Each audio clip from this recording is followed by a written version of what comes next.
Ould Maguette est l'un des responsables de la mort de plusieurs Afro-Mauritaniens entre 1989 et 1990, ainsi que de la pendaison de 28 soldats noirs le 28 novembre 1990, un acte macabre pour célébrer l'indépendance de la Mauritanie. Il est le symbole et le visage de l'épuration ethnique et génocidaire visant à éliminer les Afro-Mauritaniens de l'armée. Selon les rescapés des événements et l'auteur du livre L'Enfer d'Inal, Ould Maguette occupait alors le poste de chef des transmissions et était informé de tous les détails. Des anciens officiers afro-mauritaniens de l'époque l'ont également confirmé.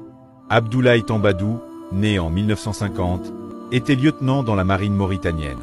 Le 19 novembre 1990, il fut arrêté à la base navale de Nouadhibou, puis transféré à la garnison d'Inal, où il subit des actes de torture.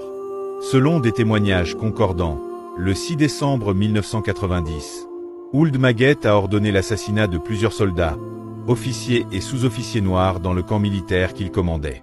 Selon des témoins rescapés de l'épuration ethnique et du génocide militaire, notamment Simamadou dans son livre L'Enfer d'Inal, Ould Maguette, le colonel Elival et Sidina sont personnellement impliqués dans la disparition d'au moins un homme, le lieutenant Abdoulaye Tambadou, également interné à Inal.